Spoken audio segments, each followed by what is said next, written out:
Oke, halo semuanya. Apa kabar? Cuk, lur, ler, bro, sis, widih. Gimana nih puasanya lancar ya cuk ya? So, jadi kali ini Mimin bakalan merangkum Donghua series, yaitu Martial Master. Status dari Donghua ini masih ongoing, tapi episodenya udah banyak ya cuk ya. Udah 100 lebih. Kita bakal maraton tipis-tipis lah ya. Menceritakan seorang master seni bela diri, yaitu Qin Chen. Dia dihianati oleh sahabat dan kekasihnya sendiri, sampai ia terjatuh di suatu tempat yang bernama Dead Canyon. Hal itu memicu kekuatan pedang kuno yang misterius. 300 tahun kemudian, di daerah terpencil seorang bocah laki-laki yang bernama sama secara tidak sengaja mewarisi ingatan dari Qin Chen. Dan disinilah awal mula perjalanannya di dunia seni bela diri lagi. Oke, sebelum kita mulai jangan lupa untuk di subscribe dulu ya cuy ya.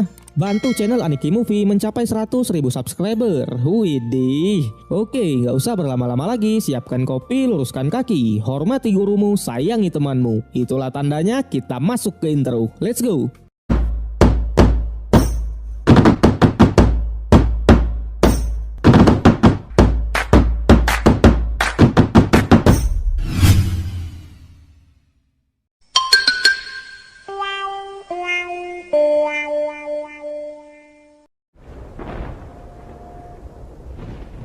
Film dimulai memperlihatkan 3 orang saling bertarung.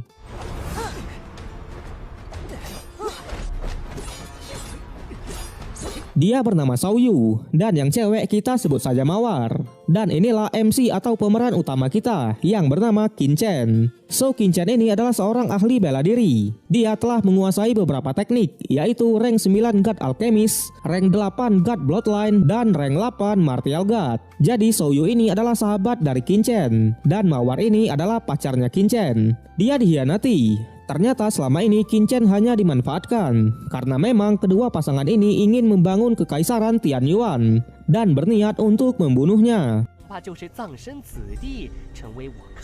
Di sana Shao Yu menyadari kalau Qin Chen menyimpan artefak pedang kuno yang ia dapat di daerah terlarang sebelumnya. Namun jelas Qin Chen tak mau memberikannya dan melemparkan artefak pedang itu ke atas.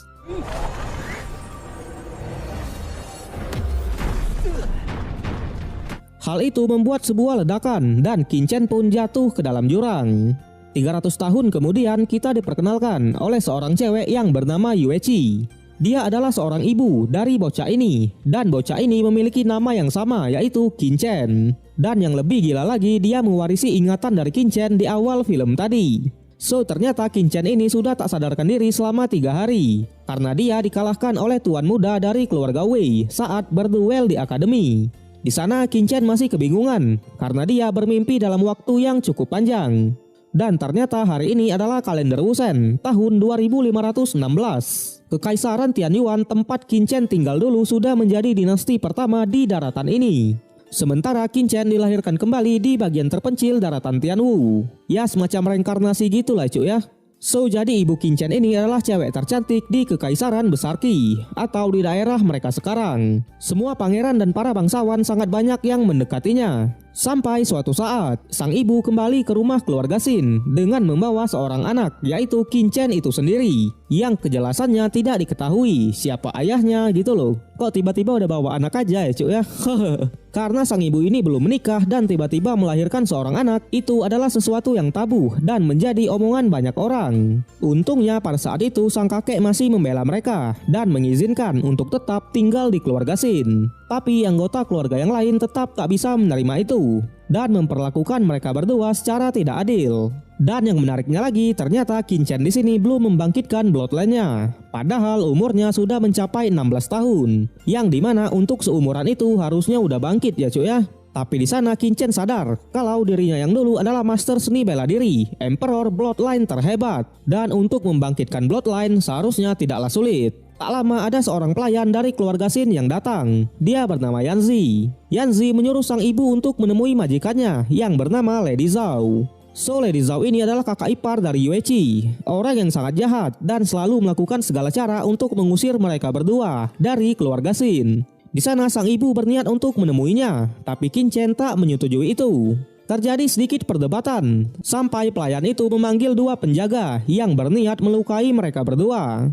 Qin Chen langsung mengambil pedangnya dan berniat untuk memberikan perlawanan.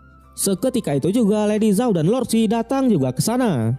Lady Zhao langsung menyinggung soal Qin Chen yang sampai sekarang belum membangkitkan bloodline-nya. Terjadi sedikit perdebatan yang pada akhirnya Lady Zhao menyuruh anak buahnya untuk menyerang Qin Chen. Namun dengan cepat Qin Chen mengalahkan para penjaga itu. Tentu hal itu membuat mereka kaget karena sebelumnya Qin Chen sangatlah penakut. Ia pun sedikit melakukan freestyle.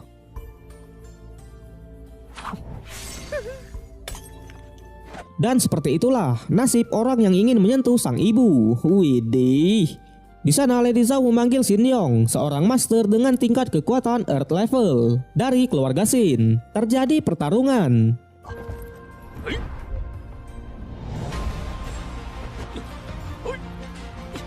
Dan seketika itu juga muncul seseorang yang bernama Shin Yuan Hong. Kita panggil Yuan Hong aja lah ya.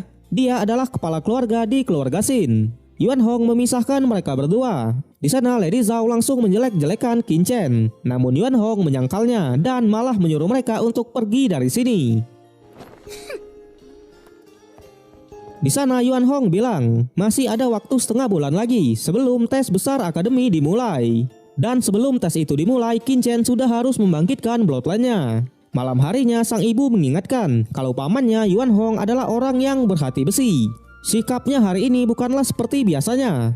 Qin Chen langsung beranggapan kalau Yuan Hong menunggu hasil tes akademi nanti. Kalau Qin Chen gagal, dia akan segera diusir dari keluarga Shin.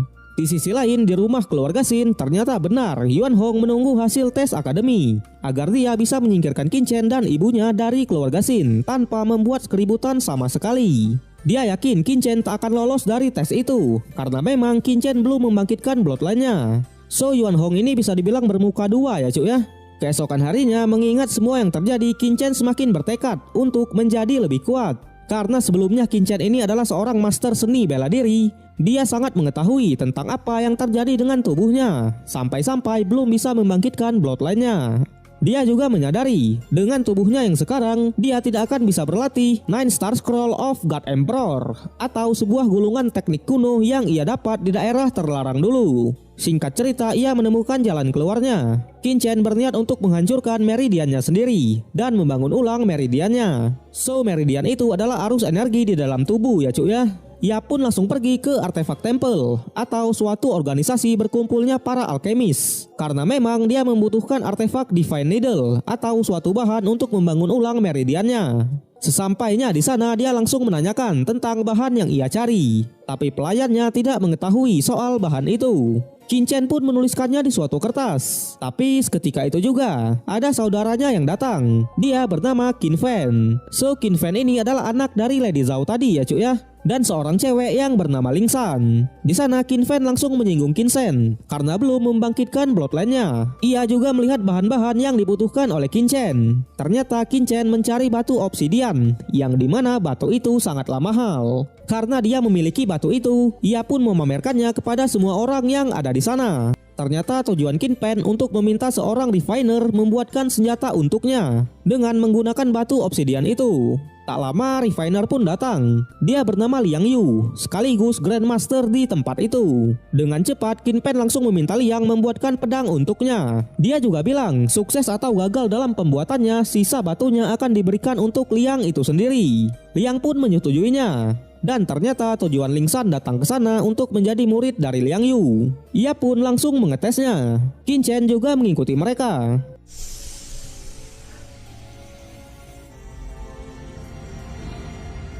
Melihat kekuatan Ling San yang sudah membangkitkan bloodline rank 3 dengan elemen es, Liang pun akhirnya menerimanya untuk menjadi muridnya. Di sana Qin Chen mengetahui kalau di tubuh Liang ada racun dan sebentar lagi dia akan meninggal. Dia juga bilang hanya dialah yang bisa menyembuhkannya. Mendengar itu, Liang pun langsung menyuruh Ling San dan Xing Pen untuk keluar.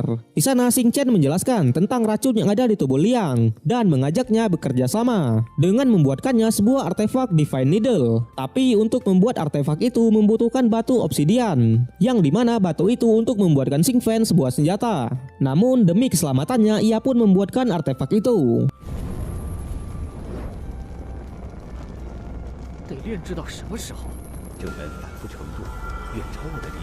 Melihat Qin Chen menggambar pola rune yang sangat rapi, ia sedikit kaget.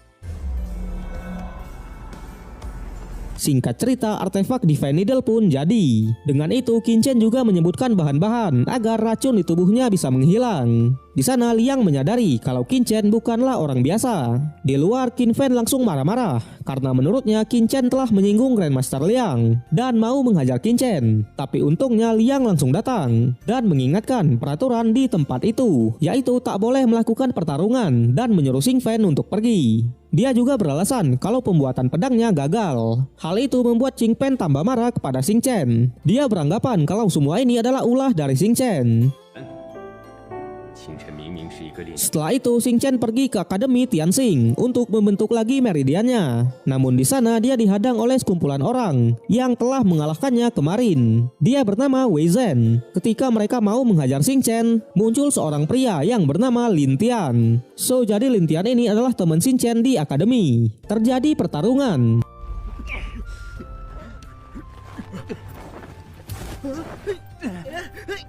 Karena musuh terlalu banyak, Lin Tian pun berhasil disudutkan. Melihat itu, Xing Chen pun akhirnya turun tangan. Dengan cepat ia mengalahkan mereka semua.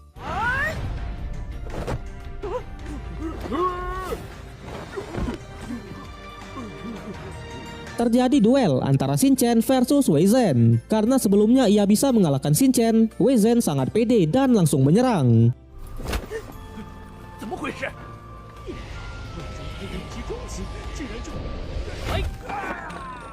Tapi jelas, dengan mudah Xing Chen mengalahkannya.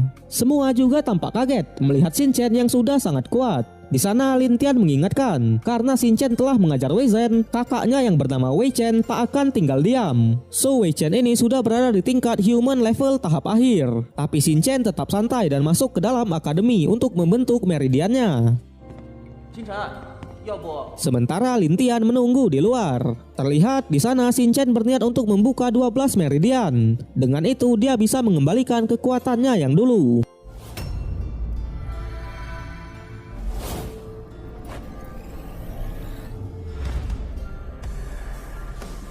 Karena tubuhnya yang sekarang cukup lemah, dia sedikit kesulitan. Tapi dengan tekadnya, akhirnya ia pun berhasil membuka 12 meridian. Di sana ia melihat lagi artefak pedang kuno yang ia temukan di daerah terlarang dulu. Ia pun mengambilnya. Karena hal itulah rasa sakit di tubuhnya menghilang semua, yang membuat dia bertanya-tanya dari mana asal-usul pedang itu. Ternyata sebelumnya Xing Chen memang berniat untuk mencari tahu asal-usulnya. Dia beranggapan kalau dia bisa datang ke sini karena pedang kuno itu. Tapi tak ada waktu untuk memikirkannya. Dia berfokus untuk membangun kolam Xi-nya. Singkat cerita, Xing Chen pun berhasil membangun kolam Xi-nya dan sudah mencapai tingkat human level tahap menengah. Ternyata 8 jam sudah berlalu. Di sana Xing Chen menyadari kalau ada seseorang yang mengikutinya. Dan ternyata orang itu adalah suruhan dari Wei Zhen. Lin Tian juga dibawa oleh mereka. Mendengar itu, Xing Chen pun langsung menyusulnya.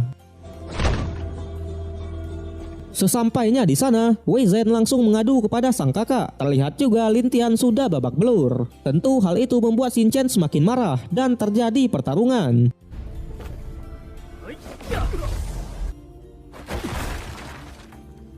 Xing Chen yang baru saja mencapai tingkat human level tahap menengah versus Wei Chen yang sudah mencapai human level tahap akhir.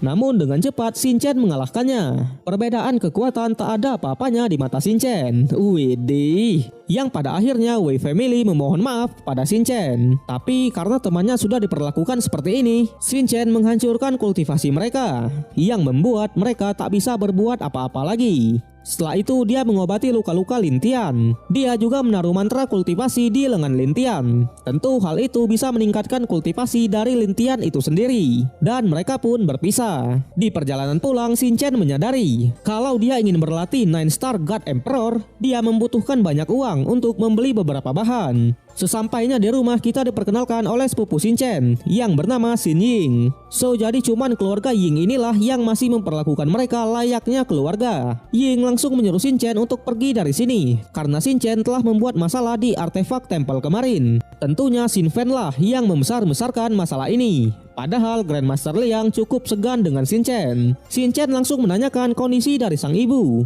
Ying bilang kalau sang ibu aman. Tapi seketika itu juga, para penjaga muncul dan membawa Shin-chan masuk ke dalam. Di dalam terlihat para tetua keluarga sudah berkumpul. Dan inilah ayah dari Ying di luar tadi. Dia bernama Shin Yuanzi. Yang mereka tahu adalah Shin-chan menyinggung Grandmaster Liang. Dan karena Lady Zhao memang tidak menyukai mereka, dia langsung meminta agar Shin-chan dan ibunya diusir dari keluarga. Tak lama Shin-chan pun datang. Dia langsung mengatakan kalau tidak terjadi apa-apa antara dia dan Grandmaster Liang. Di sana Shin Fan langsung menjelaskan semua yang terjadi. Lady Zhao juga langsung mengusulkan untuk mengusir mereka berdua. Shin Yuanzi mencoba menenangkan dan membela Shin-chan. Tapi di sana Shin-chan sendirilah yang memutuskan untuk meninggalkan keluarga Shin. Karena memang selama ini dia dan ibunya tak dianggap di keluarga itu. Sang ibu pun juga menyetujui keputusan dari Shin-chan. Dan dengan ini, mereka keluar dari keluarga Shin.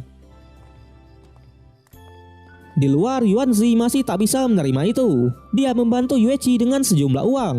Awalnya Yuechi menolak, tapi Yuanzi tetap memaksa. Yang pada akhirnya ia pun menerima bantuan itu. Keesokan harinya mereka langsung mencari tempat tinggal. Tapi karena harga rumah di kota sangat mahal, mereka hanya bisa membeli rumah yang seadanya. Sesampainya di sana mereka langsung membersihkan rumah itu. Tak lama Shin-chan meminta uang untuk membeli beberapa obat agar dia bisa meningkatkan kultivasinya. Di kota ternyata Shin-chan tidak membeli obat itu. Dia malah membeli bahan-bahannya dan ingin membuatnya sendiri. Karena memang dengan cara ini mereka bisa menghemat. Dia langsung membuat obat Singmai, yang dimana obat itu bisa merangsang kekuatan bloodline seorang martial arts. Dia yakin setelah meminum ini, bloodline miliknya 100% akan bangkit. Cerita berlanjut, Qin-chen pergi ke tempat bloodline Shrine untuk membangkitkan bloodline miliknya. Dia langsung disambut oleh seorang pelayan yang bernama, kita sebut aja Putri ya cuy ya. Di sana Putri menyuruh Qin-chen untuk mendaftar dan mengantri. Karena orang yang memimpin pembangkitan bloodline hari ini adalah Grandmaster Chen Fan. Tapi Qin-chen hanya meminta agar Putri mengatur ruangan bloodline untuknya. Tentu hal itu membuatnya bertanya-tanya. Karena biasanya orang yang mau membangkitkan bloodline dibimbing oleh Grandmaster. Tapi karena Qin-chen tetap ngotot, Putri pun mengantarkannya. Di sisi lain, di suatu ruangan terlihat alat untuk membangkitkan bloodline. Kita diperkenalkan oleh dua orang pria yang bernama Li dan Liu. Li bilang kalau alat ini adalah milik Tuan Presiden atau bos di tempat itu. So alat ini sangat rumit untuk digunakan. Tuan Presiden pun masih mempelajarinya sampai saat ini. Di sana dia menyuruh Liu untuk menjaga alat itu. Setelah itu ada seorang penjaga yang menghampiri dan bilang alat bloodline yang digunakan oleh Grandmaster tiba-tiba rusak. Mendengar itu Liu pun langsung mengeceknya. Di tempat lain Qin-chen sudah di depan ruangan. Tapi dia melihat ruangan bloodline yang terbuka. Ia pun masuk ke sana. Yang dimana ruangan itu adalah milik presiden tadi. Di dalam Qin-chen cukup kaget. Dia tak menyangka ada alat seperti ini di Kekaisaran Besar Qi. Ia pun langsung mengaktifkan alat itu.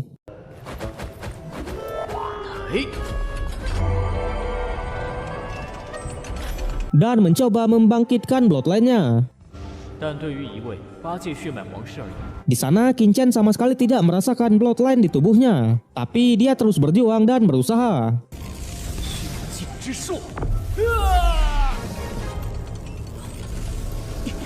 Hal itu membuat langit menjadi gelap dan petir di mana-mana. So inilah presiden yang dibicarakan tadi. Melihat semua yang terjadi, dia cukup kaget karena muncul seseorang dengan kekuatan yang luar biasa.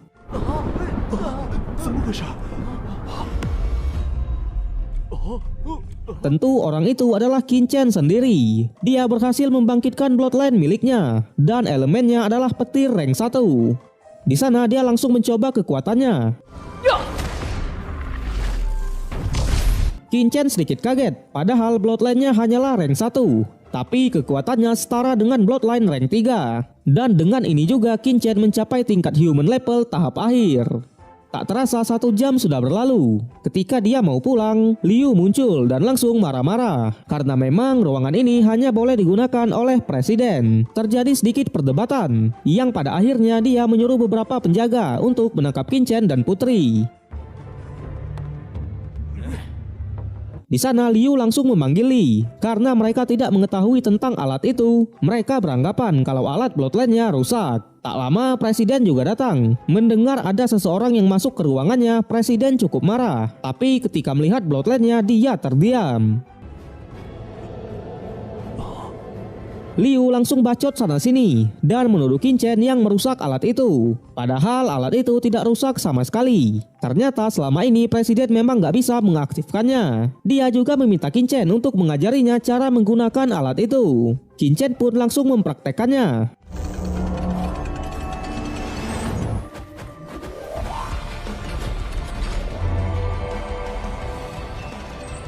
Melihat itu, presiden cukup segan padanya. Dia juga memberikan token emas kepada Qin Chen, yang dimana jika seseorang punya token itu, dia akan mendapat diskon 30% untuk berbelanja di Bloodline Shrine. Di dalam, putri langsung minta maaf karena memang dirinya lah yang membiarkan Qin Chen memakai alat itu. Tapi presiden malah berterima kasih karena sudah membawa Qin Chen ke ruangannya. Di rumah, Qin Chen mencoba meningkatkan kekuatannya, tapi di sana dia menyadari kalau Bloodline petir miliknya bisa tumbuh dengan sendirinya. Dia beranggapan kalau Bloodline petir ini adalah Bloodline dewa legendaris. Dan tak terasa ujian Chunin Academy akan dimulai besok. Di sisi lain, Lady Zhao sudah menyusun rencana untuk ujian besok. Ternyata mereka menyogok juri agar Qin Chen tidak lolos dalam ujian itu. Tak lama Qin Fan datang. Ternyata dia juga sudah mencapai tingkat human level tahap akhir. Setelah itu di suatu tempat kita diperkenalkan oleh seorang pria yang bernama Li Xingfeng. Kita panggil Li Feng aja ya cuy ya. Dia sudah di tingkat Earth level tahap awal, 1 tingkat di atas human level. Dan dia juga akan mengikuti ujian akademi besok. Di sana Wei Chen menghampirinya dan meminta bantuan. Dia menyuruh Li Feng untuk memberi Qin Chen pelajaran di ujian akademi besok. Mendengar itu, Li Feng pun mau membantunya. Dia sangat pede karena memang tingkat kekuatannya di atas Qin Chen. Di sisi lain, Ling San yang sudah mencapai tingkat Earth level juga sangat siap untuk mengikuti ujian besok. Keesokan harinya, Qin Chen dengan penampilan barunya, dia langsung pergi ke akademi. Lin Tian juga ada di sana. Tak lama Qin Fan dan pasukannya datang. Terjadi sedikit keributan, yang pada akhirnya mereka memutuskan untuk menentukannya di ujian nanti. Di dalam, Grandmaster Liang langsung menyuruh Ling San untuk bersikap sopan kepada Qin Chen. Sang ibu juga datang dan menonton. Singkat cerita, ujian Chunin Academy dimulai. Ge Hong memimpin acaranya. So Ge Hong inilah yang disogok oleh Lady Zhao sebelumnya. Dia langsung meminta agar semua orang yang belum membangkitkan Bloodline untuk berkumpul. Melihat Qin Chen yang tidak berkumpul, tentu Qin Fan langsung menuduh yang enggak. Ge Hong juga menyuruh Qin Chen untuk kumpul karena memang namanya tertulis belum membangkitkan Bloodline.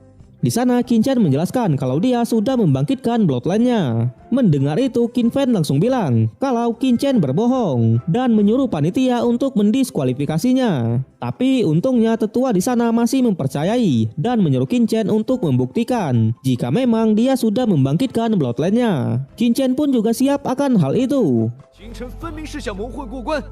Melihat Qin Fan yang masih bacot, Qin Chen pun menantangnya. Jika Qin Chen belum membangkitkan Bloodline-nya, dia akan menjadi pelayan dari Qin Fan. Tapi jika dia sudah membangkitkan, Qin Fan harus menggonggong seperti anjing. Widih, mereka pun menyetujui. Dan tes pertama dimulai.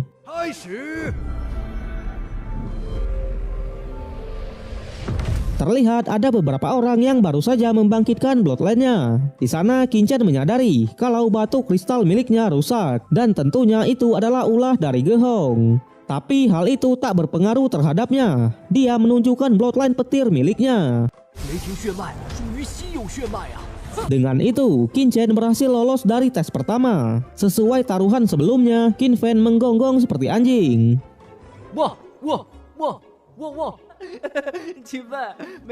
Ujian terus berlanjut. Mereka harus menembakkan anak panah yang dimana targetnya sudah dipasang arai. Di sana Qin Pen menunjukkan kapasitasnya.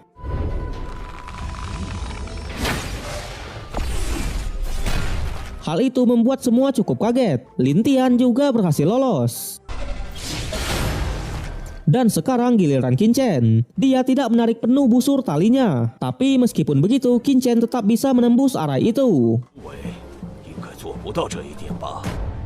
Setelah itu, Li Feng juga beraksi. Dengan kekuatan Earth levelnya, dia tak hanya menembus arai, tapi dia juga menghancurkan targetnya.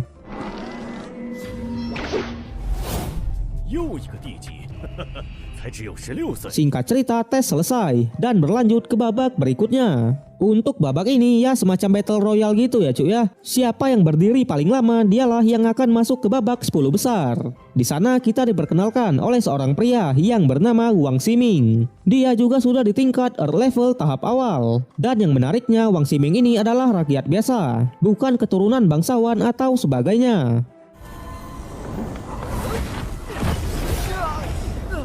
Di sisi lain, Lin Tian berhadapan dengan Qin Pen. Pertarungan mereka cukup sengit.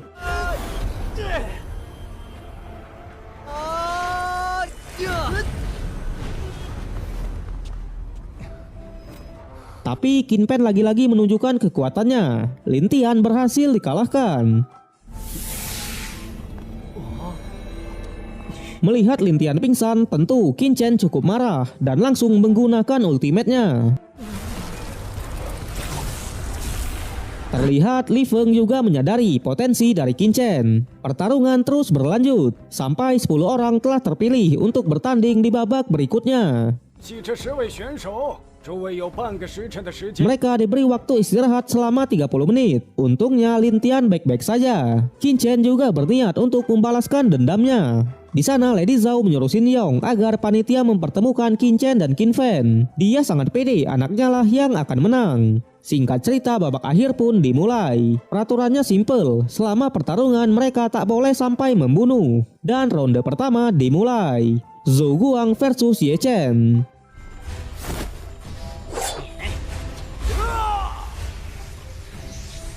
Pertarungan mereka cukup sengit. Ye Chen berhasil memenangkan pertarungannya, meskipun ia pingsan juga. Ronde kedua dimulai. Chen Shaoxing versus Li Feng.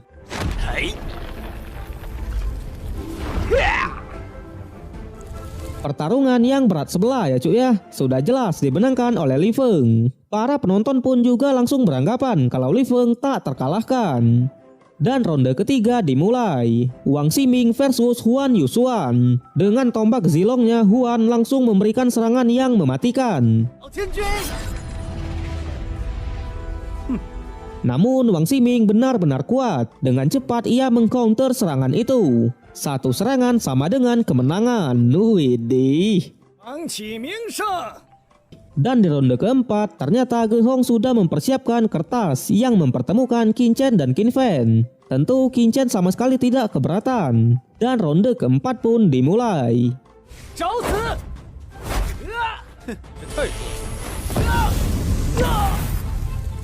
Di sana Qin Pen cukup kaget melihat Qin Chen berhasil menahan serangannya. Pertarungan terus berlanjut sampai Qin Fen menggunakan teknik 13 Crashing Wave Fist atau yang dikenal sebagai pukulan pembunuh.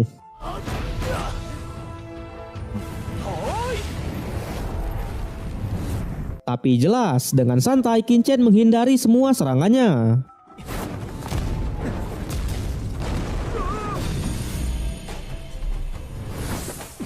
Melihat itu, tentu para tetua cukup kaget. Mereka tak menyangka ada orang jenius seperti Qin Chen.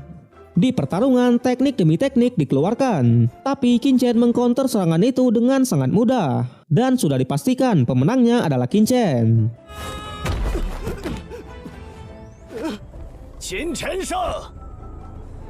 Tapi Qin Pen tak mau menerima kekalahan dan mencoba menyerang Qin Chen dari belakang. Dan lagi-lagi Qin Chen mengcounter serangan itu dengan sangat tenang.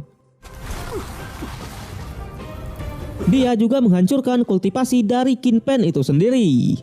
Melihat anaknya seperti itu, Lady Zhao langsung menyuruh Shin Yong untuk menyerang Qin Chen. Tapi di sana Liang membantunya, karena memang penonton tak boleh membuat keributan. Tetua juga sangat marah atas kelakuan dari keluarga Shin.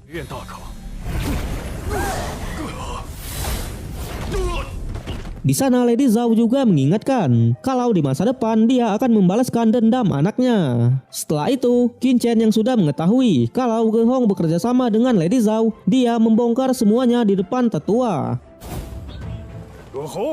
Yang tentunya Ge Hong langsung diusir dari tempat itu. Pertandingan berlanjut, ronde kelima dimulai. Ling San versus Gan Wan. Serangan demi serangan dilancarkan, tapi Ling San dengan tingkat Earth levelnya berhasil memesan tiket ke babak 4 besar.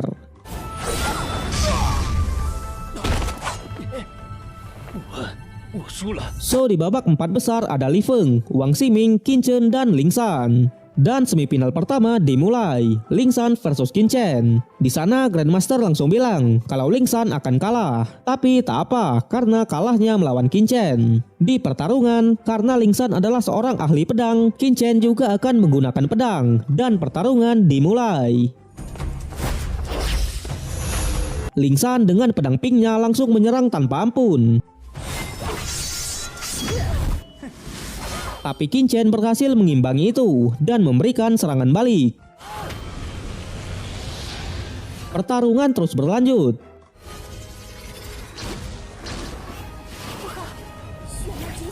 Sampai Ling San mengeluarkan kekuatan Bloodline S miliknya. Serangan demi serangan dilancarkan.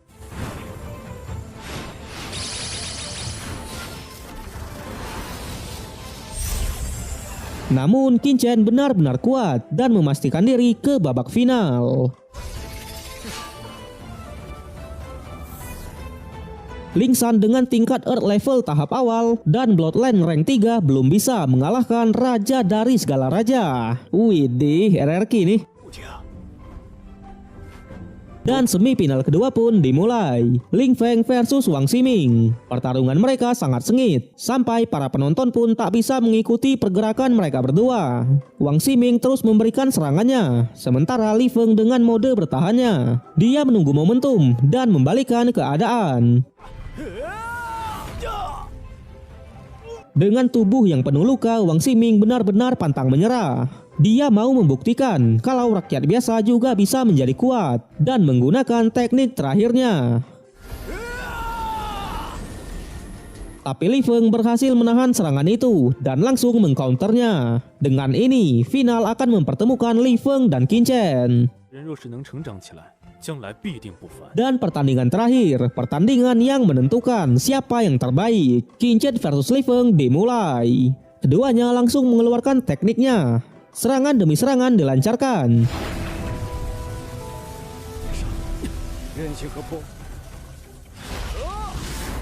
Tapi terlihat Qin Chen cukup mendominasi pertandingan sampai adu pukulan terjadi. Di sana para tetua menyadari kalau pergerakan Qin Chen benar-benar hebat. Dia memanfaatkan semua kekuatan otot tubuhnya.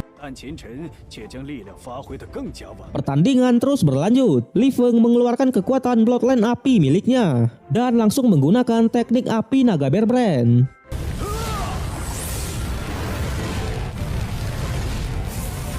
Tapi Qin Chen dengan kekuatan petirnya berhasil menjinakkan naga itu. Naga Bear Brand tak ada apa-apanya di mata Qin Chen.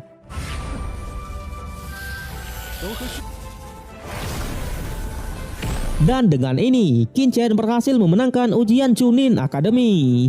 Para tetua lagi-lagi cukup kaget melihat Qin Chen berhasil menahan dan menyerang balik teknik api naga Bear Brand. Dan ketika perebutan juara 3 mau dimulai, Wang Ximing menyerah karena memang tubuhnya sudah terluka parah. Dan dengan ini, Qin Chen menjadi juara 1.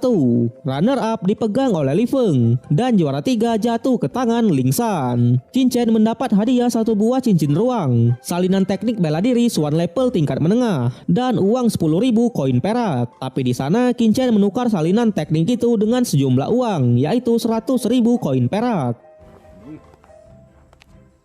Di sana tetua mau mengajar Qin Chen cara menggunakan cincinnya, tapi Qin Chen sudah bisa menggunakannya. Kemudian Lord Lingwu dari keluarga kerajaan turun dan bilang kalau juara 5-8 akan diberi izin untuk memasuki ruang seni bela diri kekaisaran dan memilih teknik Swan level tingkat rendah sebagai hadiahnya.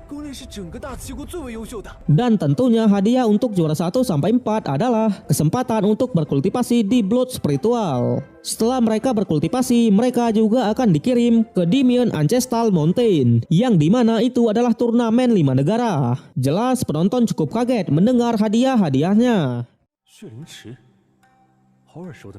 Cerita berlanjut, mendengar blood spiritual, Qin Chen langsung mengetahui kalau di sana bisa meningkatkan kultivasi seorang martial art ke tingkat heaven level. So untuk Demon Mountain itu adalah tempat berkumpulnya para Demon Beast. Para martial art yang masuk ke sana tak akan pernah kembali.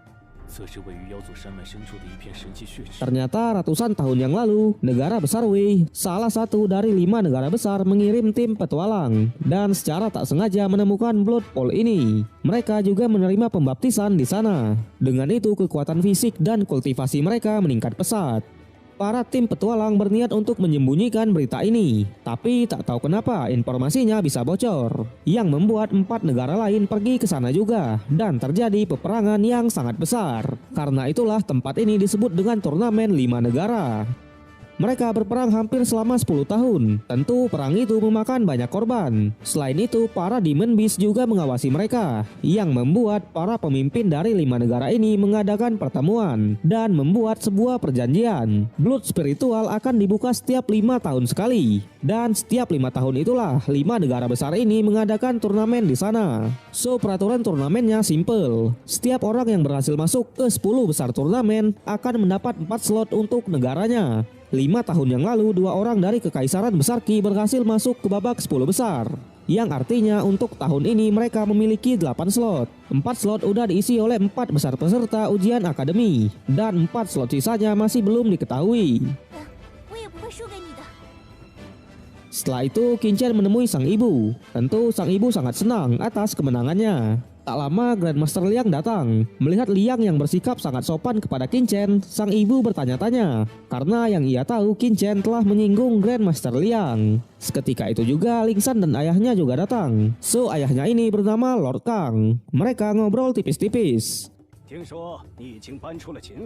Di sisi lain, dokter mengabarkan kalau kondisi Qin Pen sangat buruk dan kolam Xi-nya benar-benar sudah hancur. Hanya ada sedikit harapan dan itu pun harus menemukan pil pemulihan level 6, yang dimana pil itu sangat langka. Tak lama Xin Yong datang. Dia mengabarkan kalau pemenang dari ujian Chunin Academy adalah Qin Chen, dan 4 besarnya mendapat hadiah, yaitu menerima pembaptisan di Blood Spiritual. Tentu hal itu membuat Lady Zhao semakin panas dan menyuruh Xin Yong untuk membunuh Qin Chen. Dia juga mengancam jika misi ini gagal, maka keluarga Xin Yong lah yang dalam bahaya. Keesokan harinya terlihat Yuan Hong benar-benar dimarahi oleh kaisar atau pemimpin di negara mereka karena ulah dari Lady Zhao kemarin yang menyogok dan mengacaukan ujian akademi. Dia memberi waktu 3 hari untuk menyelidiki kebenarannya, dan keluarga Xin juga dihukum. Mereka tak akan menerima gaji selama 1 tahun. Sesampainya di rumah, dia mengabarkan tentang masalah ini. Di sana Lady Zhao tetap tenang. Dia beranggapan kalau kaisar tak akan melakukan itu kepada keluarga mereka, karena memang prestasi yang dimiliki oleh keluarga Xin sangat banyak. Tapi Yuan Hong mengingatkan kalau masalah ini adalah masalah yang sangat besar. Dia berniat untuk menyerahkan Xin Yong agar mereka terhindar dari masalah. Tapi ternyata Xin Yong sudah menjalankan misi tadi. Mendengar itu, Yuan Hong langsung berniat untuk mengadakan pertemuan keluarga dan akan beralasan kalau Xin Yong sudah kembali ke keluarganya karena dia diam-diam bekerja sama dengan Ge Hong. Kalau rencana ini berhasil, tentu orang terdekat Xin Yong benar-benar dalam bahaya. Karena ulah dari Lady Zhao, dia dengan terpaksa melemparkan semua masalah ini kepada Xin Yong. Ya intinya Xin Yong menjadi kambing hitam gitu lah cuy ya. Di sisi lain terlihat Xin Yong dan pasukannya sudah berada di depan rumah Qin Chen. Di dalam, Qin Chen mencoba meningkatkan kekuatan mentalnya dan mengambil lagi pedang kuno itu. Terlihat ada cahaya orange dan tiba-tiba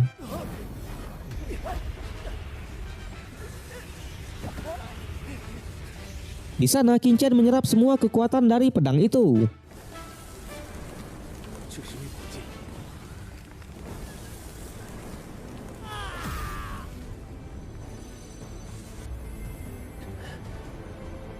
Hal itu membuat ia pingsan. Ketika ia terbangun, Qin Chen menyadari kalau tubuhnya bertransformasi. Kekuatan mentalnya juga meningkat pesat. Tentu kejadian tadi menghemat waktu latihannya selama 10 tahun. Dan pada saat itu juga, dia menyadari kalau ada penyusup di rumahnya. Ia pun langsung ngecek keluar.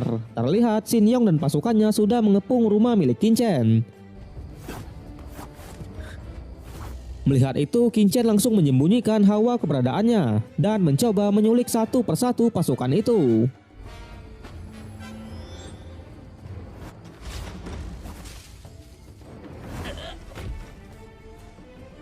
Dan satu pasukan menghilang. Melihat pedangnya yang sudah dilapisi oleh cat hitam, Qin Chen langsung mengetahui kalau para pasukan ini adalah pembunuh profesional. Qin Chen menyamar dengan memakai kostum mereka dan kembali beraksi.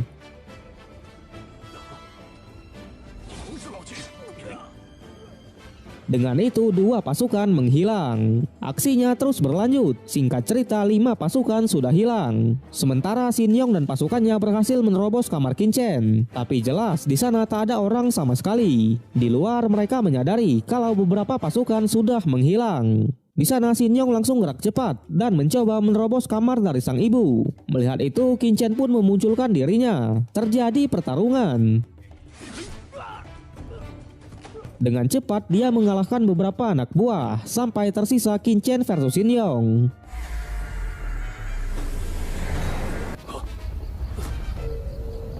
Serangan demi serangan dilancarkan. Di sana Shin Yong sedikit kaget karena Qin Chen benar-benar menghindari semua serangannya.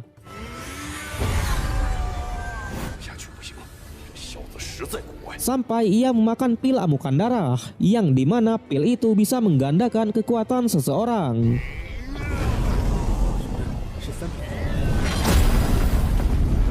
Untungnya di sana para penjaga kota datang dan langsung membantu Qin Chen.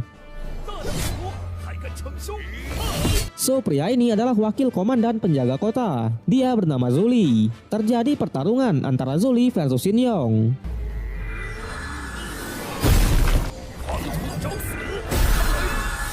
Terlihat Zuli cukup kesusahan sampai Qin Chen menyuruhnya untuk menyerang tulang rusuk bagian kiri. Di sana lagi-lagi Shin Yong cukup kaget karena Qin Chen mengetahui kelemahannya. Pertarungan terus berlanjut. Dan pada akhirnya Qin Chen sendirilah yang mengakhiri semuanya. Widih. Tak lupa juga ia berterima kasih karena pasukan penjaga sudah membantunya. Qin Chen juga berniat membuatkannya sebuah obat karena dia mengetahui kalau meridian di tubuh Zuli sudah rusak. Mendengar itu tentu Zuli cukup kaget karena Qin Chen mengetahui tentang meridiannya, yang dimana tak ada satupun dokter yang bisa menyembuhkan luka itu. Dan ternyata orang-orang ini dari organisasi pembunuh bayaran yang sampai sekarang markas mereka tidak diketahui. Di sana Qin Chen masih punya satu tugas lagi. Di sisi lain, Lady Zhao masih beranggapan kalau Shin Yong berhasil membunuh Qin Chen. Dan ketika Yanzi mengecek keluar, terlihat Shin Yong sudah meninggal. Tentu Qin Chen lah yang mengantar Shin Yong ke sana. Keadaan menjadi semakin rumit dan kacau. Di sana Yuan Hong lagi-lagi memutar otak. Jelas karena kematian Shin Yong ini akan menimbulkan keributan. Seketika itu juga Shin Yuanzi datang dan meminta penjelasan atas semua yang terjadi. Tapi di sana Yuan Hong mencoba menyembunyikannya. Terjadi sedikit perdebatan. Keesokan harinya Qin Chen menemui Lin Tian. Dia sudah mengetahui tentang masalah kemarin. Ternyata Lord Kang dan para penjaga kota telah membunyikan lonceng peringatan dan memberitahukan ke semua orang. Tapi Qin Chen tetap santuy dan malah mengajak Lin Tian ke suatu tempat. Mereka pergi ke aula harta karun, yang dimana tempat itu dipenuhi oleh para bangsawan dan pejabat tinggi. Di sana Lin Tian menyarankan untuk berbelanja di toko lain, tapi Qin Chen menolak dan tetap masuk ke aula itu. Melihat penampilan Qin Chen dan Lin Tian, pelayan langsung meremehkan mereka dan beranggapan kalau mereka tak mampu membeli barang-barang di sana. Qin Chen bilang kalau dia ingin membeli sebuah pedang. Pelayan pun langsung menunjukkan beberapa pedang. 精品从来不卖外面的那些烂。1:3至长镜，金刚铁融入的亮度之高，好强的一柄剑啊！不愧是冷漠大师。 Namun karena pengetahuan Qin Chen yang sangat luas, dia mengetahui kalau pedang-pedang ini adalah pedang tingkat bawah. Hal itu membuat pelayan semakin yakin kalau Qin Chen beneran gak ada uang dan hanya pura-pura membeli. Tak lama manajernya datang. Qin Chen menjelaskan kalau dia hanya mau membeli pedang, tapi pelayan meremehkannya. Terjadi sedikit keributan, yang pada akhirnya manajer menyuruh penjaga untuk mengusir mereka. Tapi orang-orang di sana bilang kalau pria ini adalah Qin Chen, orang yang menjuarai ujian Chunin Academy. Mendengar itu, manajer pun langsung meminta maaf. Dia juga mengusir pelayan tadi dan langsung melayani Qin Chen layaknya seorang pejabat tinggi. Widih. Terlihat juga di sana ada beberapa orang yang langsung menggosipkan tentang Qin Chen. So pria ini bernama Gezo dan dia bernama Lian. Ternyata sebentar lagi akan ada perjudian harta karun yang bertujuan untuk memikat hati seorang cewek yang bernama Ruyu. Di sana manajer juga menawarkan agar Qin Chen ikut dalam perjudian itu, tapi Qin Chen tak tertarik dan memilih untuk melanjutkan mencari pedang.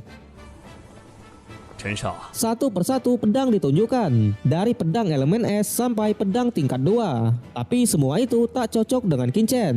Ia pun tak jadi membeli pedang dan memutuskan untuk membeli pil herbal.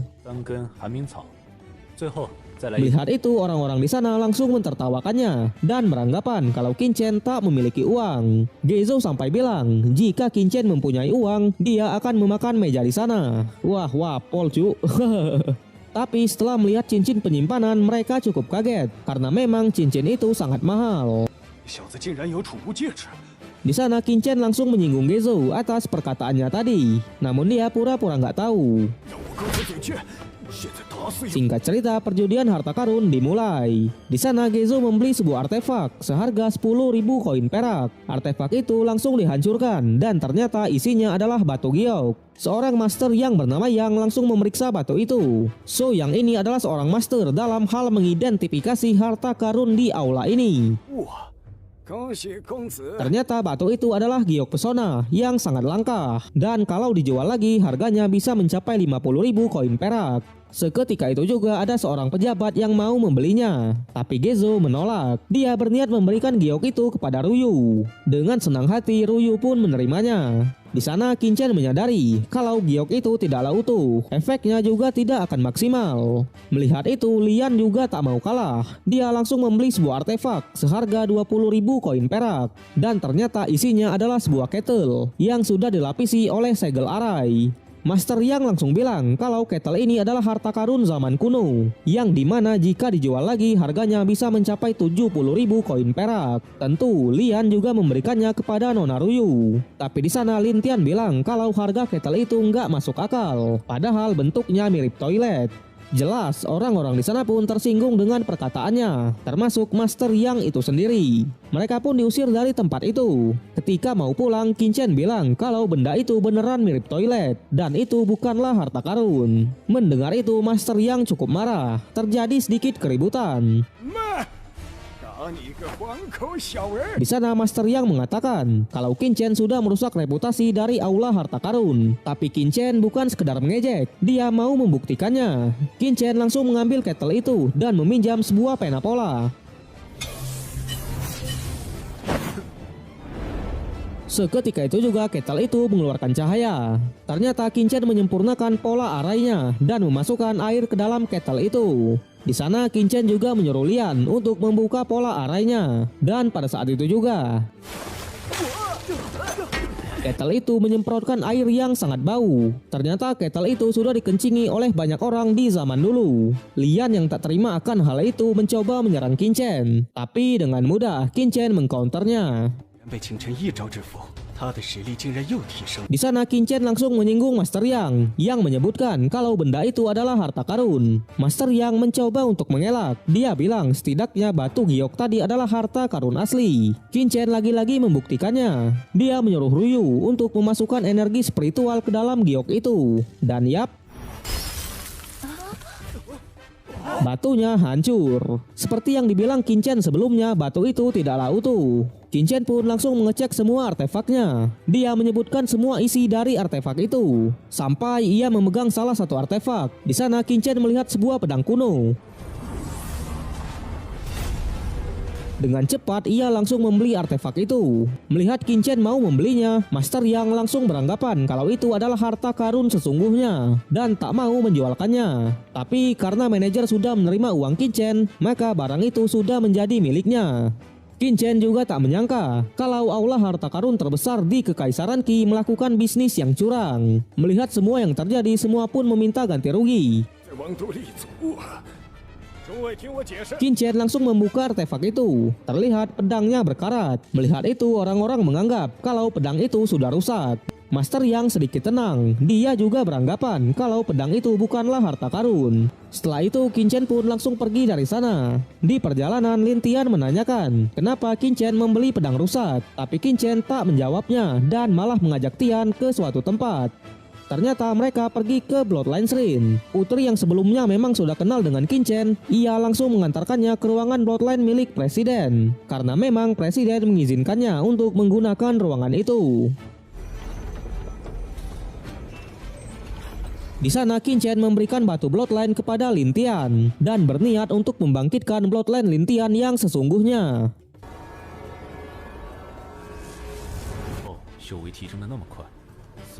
Ternyata Bloodline Lin Tian adalah Bloodline Raja, api kematian. Widih, udah bukan bocil kematian ya cuy ya.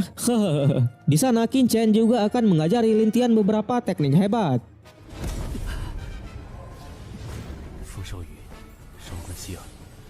Ternyata Qin Chen masih menaruh dendam sama Shao Yu dan Mawar di awal film ini. Ia bilang kali ini dia tidak akan sendiri lagi.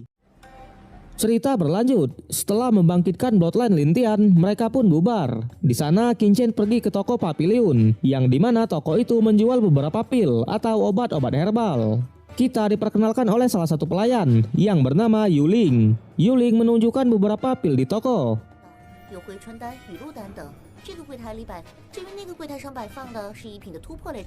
Tapi lagi-lagi, karena pengetahuan Qin Chen yang sangat luas, ia mengetahui kalau pil-pil di sana tidak berkualitas.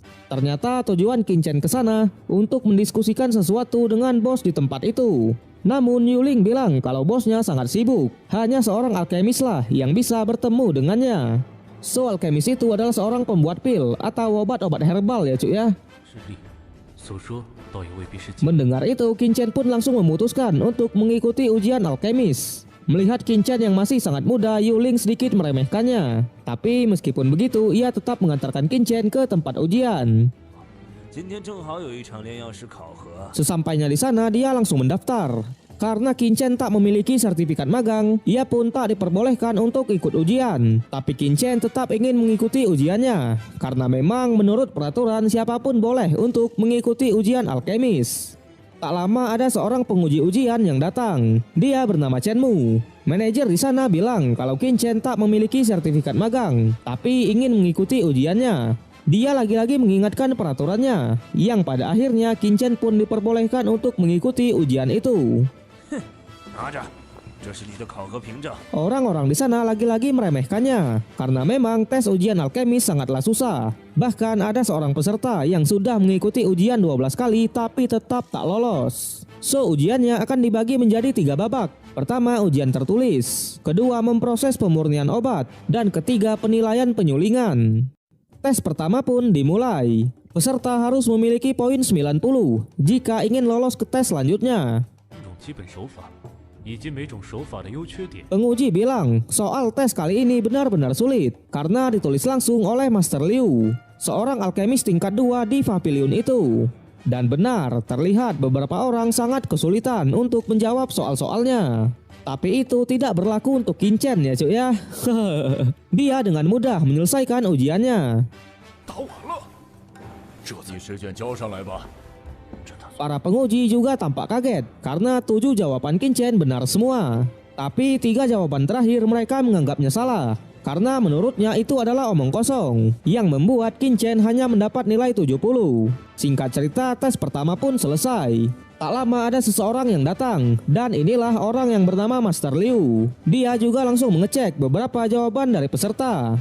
Tapi ketika ia melihat jawaban dari Qin Chen, ia cukup kaget. Ternyata jawaban Qin Chen benar semua, yang seharusnya mendapat nilai sempurna yaitu 100. Di sana penguji mengatakan Qin Chen mungkin sudah pergi, karena memang dia sudah menyuruh seseorang untuk mengumumkan hasil tesnya. Karena kesotoyan para penguji, Master Liu sangat marah. Di luar terlihat seorang yang bernama Wang Jun mengumumkan hasil tesnya. Dan yang lulus adalah Lin Yuan, Sun Yuan, Su Jing, Zhao Tao, dan yang terakhir Wang An. Nilai mereka 90 ke atas semua.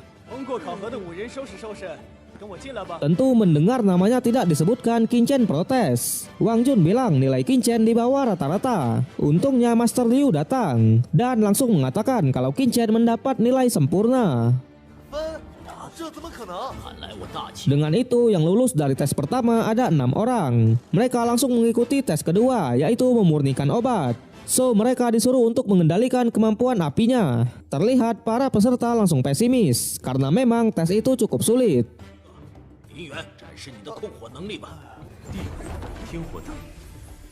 Satu persatu peserta gagal dalam tes itu. Sampai salah satu cewek, Su Jing.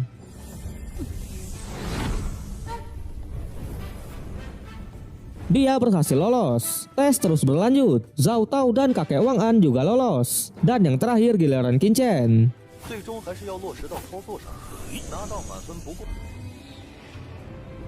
Melihat Qin Chen hanya mengaktifkan setengah dari arainya, Zhao Tao langsung meremehkannya. Tapi Qin Chen membuktikan kalau dia benar-benar seorang jenius.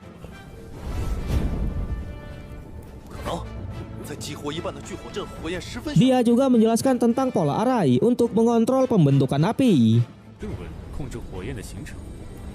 Karena para penguji masih meragukan penjelasan Qin Chen, ia pun menyuruh mereka untuk melakukannya sendiri. Dan terbukti, cara Qin Chen berhasil. Dengan ini ada 4 orang yang akan mengikuti tes yang ketiga, yaitu Su Jing, Zhao Tao, Wang An, dan Qin Chen. So tes ketiga ini adalah penyulingan atau pembuatan pil Zhenzuan tingkat 1. Mereka langsung diberikan bahan-bahannya. Di sana Qin Chen langsung beraksi.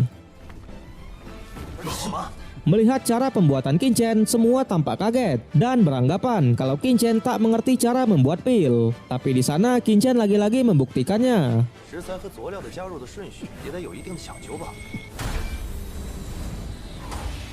Dengan cara ini dia berhasil membuat pil Zhenzuan tingkat tinggi.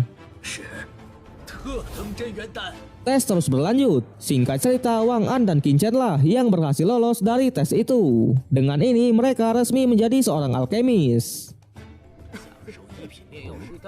Di sana Qin Chen bilang kalau dia ingin bertemu dengan pemilik pavilion dan membicarakan soal bisnis. Mendengar itu mereka cukup kaget karena memang alkemis senior aja sangat susah untuk bertemu dengannya. Tapi karena Qin Chen tetap ngotot, Master Liu pun mencoba memenuhi permintaan itu. So jadi inilah pemilik pavilion. Dia bernama Xiaoya. Awalnya Xiaoya menolak untuk bertemu, tapi setelah mendengar semua penjelasan Liu, ia pun tertarik untuk menemuinya. Di sana Qin Chen menyuruh Xiaoya untuk mencoba pil Zhenzuan buatannya tadi.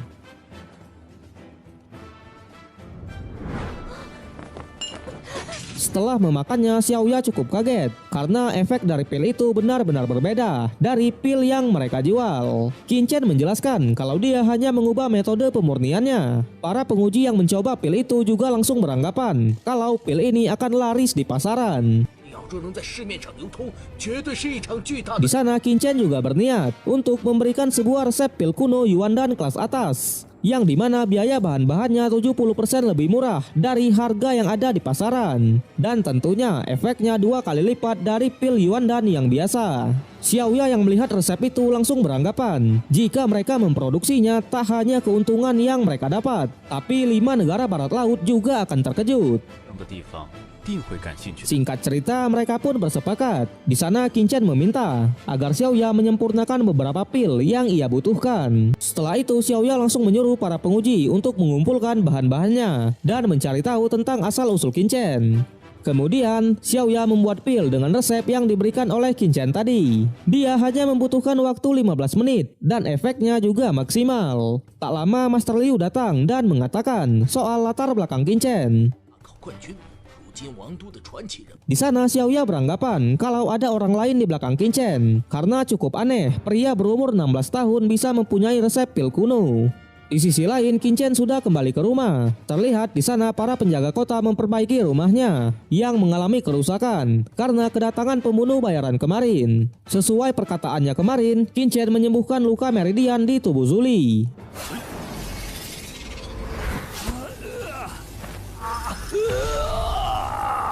Di sana Zuli sangat berterima kasih karena selama ini tak ada satupun dokter yang bisa menyembuhkannya. Dan dengan ini kekuatan Zuli bangkit lagi. Dia juga menembus tingkat Heaven level, satu tingkat di atas Earth level. 属下为您效犬马之劳。 Keesokan harinya terlihat orang-orang di kota sedang membicarakan soal Qin Feng yang akan pulang dari perbatasan. So Qin Feng ini adalah putra tertua dari keluarga Xin. Mereka beranggapan kalau Qin Feng adalah rookie paling berbakat di Kekaisaran Qi. Widih, rookie nggak tuh? Tak lama ada sekumpulan orang yang datang, dan inilah pria yang bernama Qin Feng. Dia juga adalah kakak dari Qin Pen. Tentu tujuannya kembali untuk menyelesaikan beberapa masalah yang dibuat oleh sang adik. Orang-orang di sana langsung beranggapan akan ada pertarungan antara Qin Chen versus Qin Feng. Setelah itu dia dipanggil oleh Yang Mulia atau Kaisar Negara. So ternyata Kaisar berniat memberikannya sebuah hadiah, yaitu mengikuti pembaptisan di Blood Spiritual dan mengikuti turnamen 5 negara. Karena memang Qin Feng telah berpartisipasi dan berhasil memenangkan pertempuran melawan kerajaan Dawei. 大秉州为大齐国夺得第一。 Selain itu, jika Qin Feng juga berhasil memenangkan turnamen 5 negara, Kaisar akan memberikannya gelar Militer Hou, yang dimana itu adalah gelar terbaik di antara para jenderal muda. Mendengar itu, Qin Feng tambah pede dan sangat yakin kalau dia akan memenangkan turnamennya. Di sana dia juga mempunyai permintaan, yaitu tak jadi mengirim Qin Chen ke Blood Spiritual. Tapi jelas Kaisar tak bisa memenuhi permintaan itu, karena memang dia sudah menjanjikan itu sebelumnya. 是，以后便不用提了。 Setelah itu dia pulang ke rumah keluarga Xin. Di sana tentu sang adik langsung meminta untuk membalaskan dendamnya. Melihat kondisi Qin Pen, ia pun berniat untuk membunuh Qin Chen. So Qin Feng ini sudah berada di tingkat Earth level tahap akhir ya cuy ya. Keesokan harinya Qin Feng benar-benar langsung mengumumkan ke semua orang kalau dia akan menantang Qin Chen di arena hidup dan mati. Widih. Dia juga berniat untuk menunggu Qin Chen selama 3 hari. Di sisi lain, Lin Tian juga melarang Qin Chen untuk menerima tantangan itu. Qin Chen juga tak memperdulikan tantangannya. Untuk saat ini dia hanya fokus berlatih. Kemudian Qin Chen pergi ke pavilion dan menanyakan lagi soal pil yang ia pesan kemarin. Namun ternyata ada beberapa pil yang tak bisa dibuat oleh Xiaoya. Qin Chen menjelaskan kalau dia ingin memurnikan pil peledak tingkat 3, pil kondensasi dan pil pondasi. 修为弹药，不过有严重的副作用。 Dia juga akan memandu Xiaoya dalam proses pemurniannya. Singkat cerita, mereka pun langsung membuat pil-pil itu. Pembuatannya tak berjalan lancar, tapi dengan arahan dari Qin Chen, ketiga jenis pil itu pun berhasil dibuat. 我的老天呐！弹药竟然可以同时炼制成功！ Namun ternyata pilnya hanya tingkat 1, yang membuat Qin Chen harus turun tangan untuk menyempurnakan pil itu.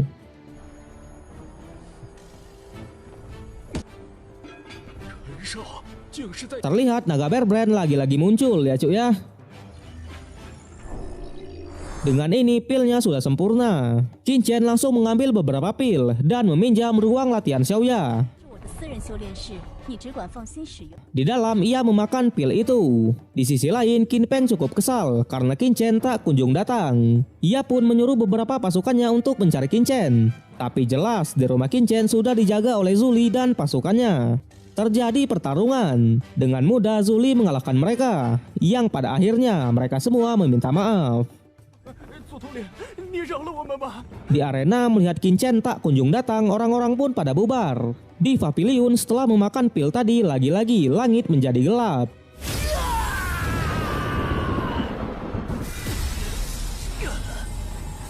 Dengan ini, Qin Chen berhasil menguasai teknik tubuh abadi dan juga menembus tingkat Earth level. Setelah itu, ia meminjam kamar mandi dan tak lama Qin Chen keluar dengan penampilan barunya.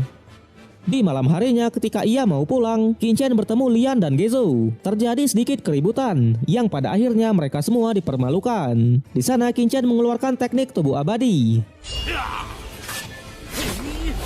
Dan benar, semua serangan tak mempan terhadapnya. Melihat itu, jelas Lian dan Gezo langsung lari. Tapi Qin Chen tak mau melepaskan mereka. Di sana Qin Chen bilang jika ingin selamat mereka harus membayar 5 juta tael. So tael itu ya kayak koin gitu ya cuy ya. Itu adalah mata uang pada zaman dinasti dulu. Qin Chen juga menulis surat hutang mereka berdua yang suatu saat akan ia tagih. Setelah itu Qin Chen pulang ke rumah. Zhou Li langsung menyadari kalau aura Qin Chen benar-benar berbeda dari sebelumnya. Di sisi lain, Qin Peng masih sangat kesal karena Qin Chen mengabaikan tantangannya. Keesokan harinya, Qin Chen dijemput oleh wakil komandan pengawal kerajaan yang bernama Gang Li. Dan ternyata hari ini adalah hari pembaptisan di Blood Spiritual. Mereka pun langsung pergi ke istana. Di perjalanan mereka bertemu dengan beberapa pengawal juga. Dia bernama Wu Tao. Ternyata Wu Tao ini adalah pengawal istana Naikang dan sedang membawa Putri Lingsan. Di sana ia menyuruh mereka untuk minggir dan membuka jalan untuknya. Tapi karena Qin Chen kenal dengan Lingsan, ia tak mau mundur. Terjadi sedikit keributan yang pada akhirnya Lingsan keluar dan bilang kalau Qin Chen adalah temannya. Karena keretanya cukup besar, Qin Chen menumpang dan berangkat bareng. Dia juga sedikit menggoda Lingsan. Di istana kita diperkenalkan oleh beberapa orang. Dia bernama Zhang Yi, sang juara akademi 3 tahun yang lalu. Dan sekarang dia sudah mencapai tingkat Earth level tahap akhir. Ini adalah anak dari kaisar yang bernama Biu. Tak lama ada seorang cewek yang datang. Dia bernama Putri Zuxin, anak dari kaisar juga, dan sudah mencapai tingkat Earth level tahap akhir. Terlihat Wang Ximing dan Li Feng juga ada di sana. Seketika itu juga Qin Peng datang. Dengan sombong dia bilang kalau mereka hanyalah sampah. Qin Peng juga langsung menyinggung Biu. Ternyata di masa lalu Biu dikalahkan di ujian akademi oleh Qin Peng. Melihat sikap Qin Peng yang sangat sombong, Wang Ximing cukup kesal dan mencoba melawannya. Tapi jelas Qin Peng benar-benar kuat. Hanya dengan auranya dia menggetarkan semuanya. Widih. Tak lama Lingsan dan Qin Chen juga datang. Melihat Qin Chen keluar dari kereta Lingsan, Zhu Qin cukup marah. Di sana Lingsan mencoba menenangkannya. Namun Qin Chen malah menyebut Zhu Qin wanita gila. Tentu semua cukup kaget. Di sana Zhang langsung menyuruh Qin Chen untuk meminta maaf. Terjadi pertarungan. Tapi di sana Biu memisahkan mereka. Ketika itu juga ada seorang pria yang datang. Dia adalah anak dari kaisar juga, kakak dari Zhu Qin dan Biu. Dan dia kita sebut saja Andreas. Di sana Andreas malah menyuruh Zhang Yi untuk melanjutkan pertarungannya. Mendengar itu Zhang langsung mengeluarkan teknik andalannya.